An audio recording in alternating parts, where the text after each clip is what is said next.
Good morning 60 students. आज हम सभी विषय हिंदी लिटरेचर के अंतर्गत पाठ संख्या 4 पाठ का नाम है करुणामूर्ति मदर टेरेसा। इस चैप्टर को हम लोग पढ़ रहे हैं और इसी की श्रृंखला में हम लोग आज पढ़ेंगे कि मदर टेरेसा द्वारा कौन कौन सी संस्थाएं थी जो कि इस्टेब्लिश की गई थी और उनकी संस्थाओं को कब मान्यता प्राप्त हुई थी और उनको कौन कौन से पुरस्कार थे जो कि प्राप्त हुए थे, वो भी किस किस फील्ड के लिए यानी किस किस क्षेत्र के लिए उनको कौन कौन से राष्ट्रीय स्तर पर और अंतर्राष्ट्रीय स्तर पर कौन कौन से पुरस्कारों से पुरस्कृत किया गया था।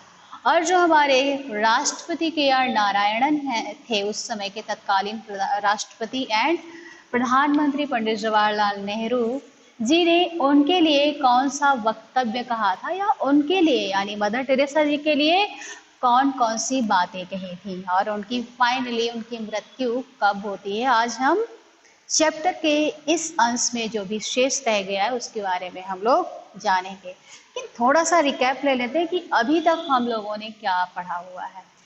तो मदर टेरेसा जी का जन्म 26 अगस्त 1910 में यूगोस्लाविया में यूरोप में हुआ था। उनके पिताजी एक साधारण व्यवसायी हुआ करते थे और वह 1929 में लॉरेटो सिस्टर्स के कहने पर वो कलकत्ता आ जाती हैं और कलकत्ता के एक लॉरेटो स्कूल में वह टीचर हो जाती हैं।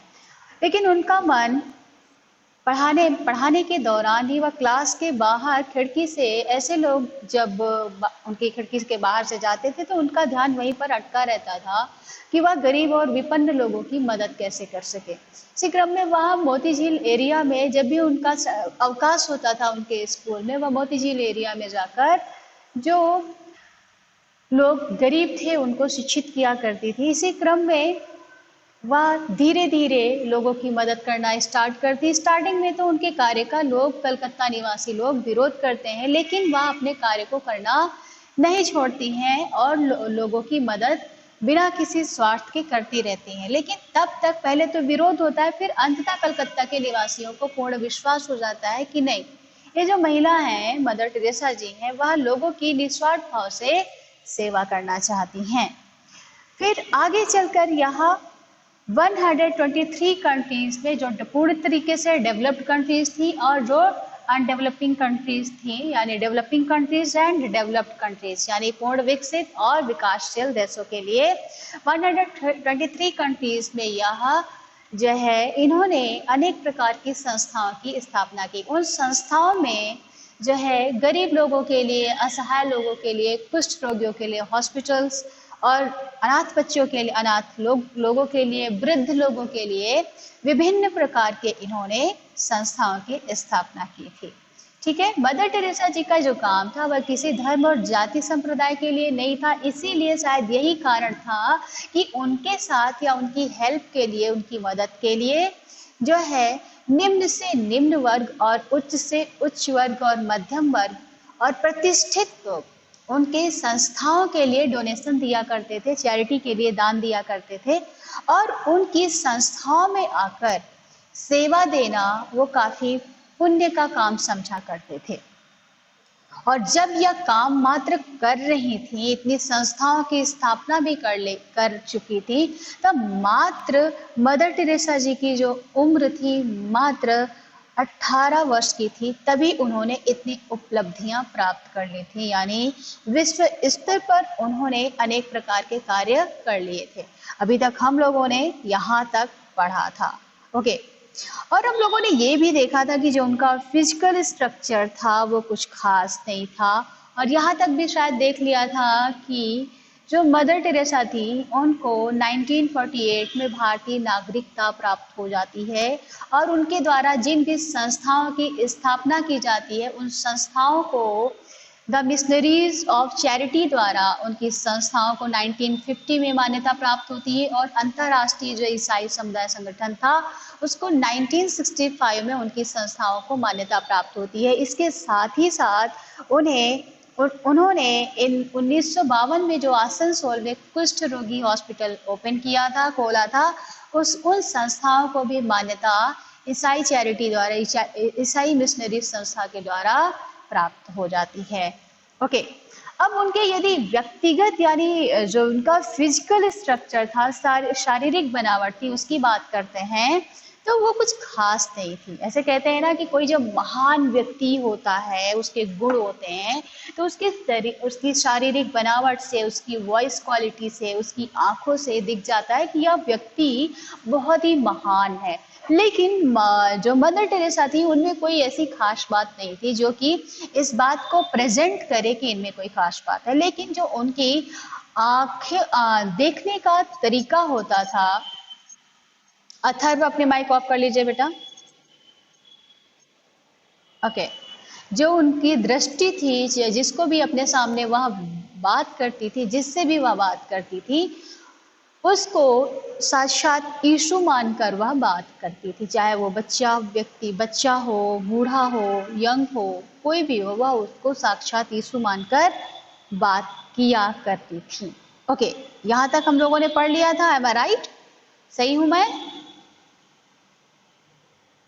पेज नंबर 3131 पर उनकी संस्थाओं को मान्यता प्राप्त हो गई थी, उनको जो है भारतीय नागरिकता प्राप्त हो गई थी। यहाँ तक हम लोगों ने पढ़ लिया था। और उनके पर्सनालिटी के भी बारे में हम लोगों ने देख लिया था कि उनके टेढ़े मेढ़े हाथ थे, शरीर कमर झुकी हुई थी, दोहरी कमर थी। और जो है अभिवादन जब वो करती थी तो उनको टेढ़े मेढ़े हाथ थे उनके। ऐसा हम लोगों ने पढ़ लिया था। ओके, मैं भी पढ़ लिया था। चलिए आगे देखते हैं। Okay okay, thank you Ritisha. संभवतः मदर की, अब इसके आगे देखते हैं। हम लोगों ने मदर टेरेसा जी के बारे में जान भी लिया, और आगे देखते हैं कि उनके द्वारा कौन कौन से कार्य किए गए हैं, और उनको कौन कौन से अचीवमेंट के लिए, उनके अचीवमेंट के लिए कौन कौन से पुरस्कार उनको दिए गए थे, इसके बारे में हम लोग जानते हैं।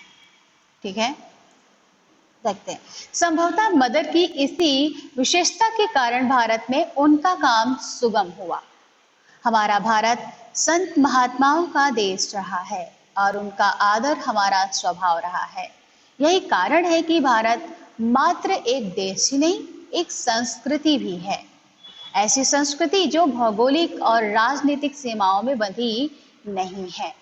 मानव प्रेम की एक अटूट परंपरा इस देश में रही है, और विवेकानंद, गांधी या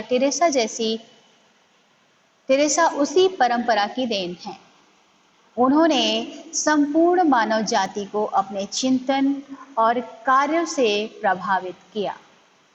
इसमें यह कहा जा रहा है कि जो मदर टेरेसा थी वो हमारे भारत में रहती थी, और क्योंकि वह आजीवन अविवाहित रही और संतों की तरीके से उन्होंने अपना जीवन व्यतीत किया, यानी वह एक संत महिला थी। और भारत देश में संत महात्माओं का आदर करना, यहाँ पर बहुत आदर देते हैं लोगों को, जो लोग संत महात्मा होते हैं। उसी क्रम में जिस तरीके से स्वामी विवेकानंद और महात्मा गांधी को लोगों ने सम्मान दिया, सराहा, उसी तरीके से जो मदर टेरेसा जी थी वो भी एक संत थी, उनको भी लोगों ने सराहते हुए उनके कार्यों की उनको जो है उनके कार्यों से लोग प्रभावित हो गए।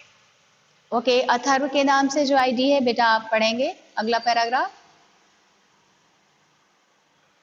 यह सच है कि मदर ने,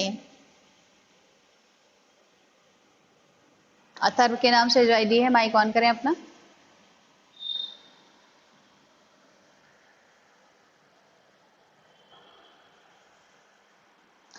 नहीं ऑन करना है, बुक नहीं है या पढ़ना नहीं आता है, दोनों में क्या प्रॉब्लम है आपको? दोनों ही प्रॉब्लम है।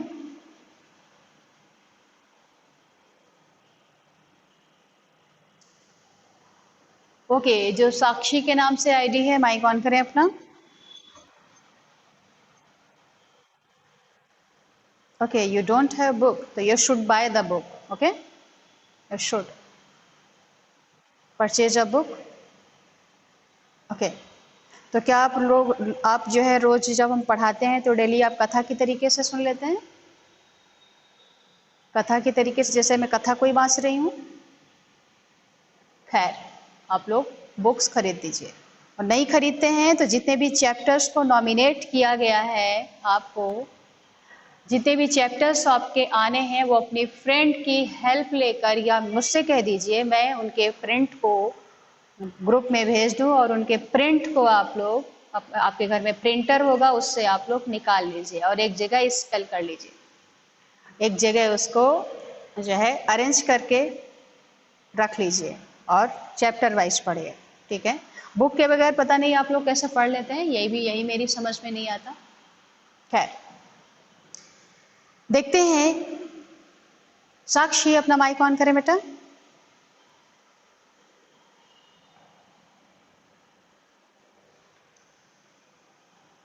ओके कार्तिक, क्षितिज अपना माइक ऑन करें। हाँ बेटा माइक ऑन करिए। नो, क्षितिज पढ़िए बेटा। यह सच है कि पढ़िए।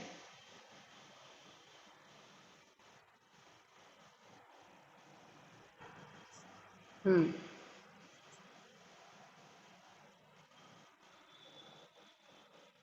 हम्म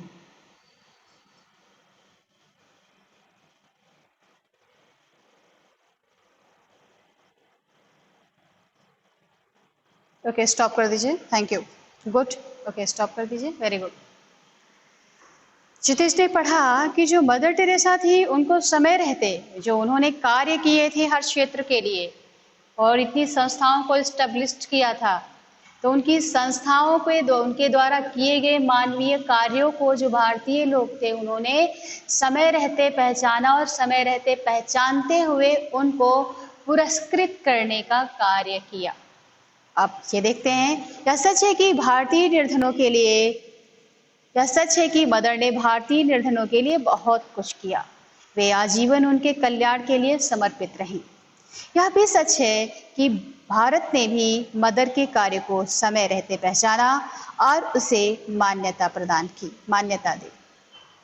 भारतीय लोगों के लिए जो मदर टेरेसा जी ने इतने ढेर सारे काम किए थे, इतने संस्थाओं को स्थापित करने का कार्य किया था, चाहे वो कुष्ठ रोगियों के लिए हॉस्पिटल हो, अनाथालय हो और चाहे वो रिहेबिलिटेशन यानी पुनर्वास केंद्र हो, उनको भारतीय लोगों ने समय रहते पहचाना और उनको प्रेफरेंस यानी प्राथमिकता देते हुए उनके कार्यों के लिए उनको पुरस्कृत करने का कार्य भी किया। अब वो कौन कौन से पुरस्कार थे जो कि भारतीयों ने उनके कार्यों को सराहते हुए उनको पुरस्कृत किया, वो इस पैराग्राफ में देखते हैं चिल्ड्रन।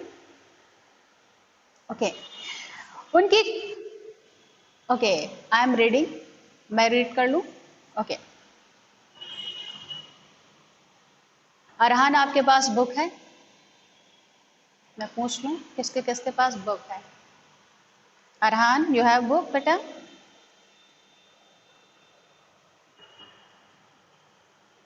ओके,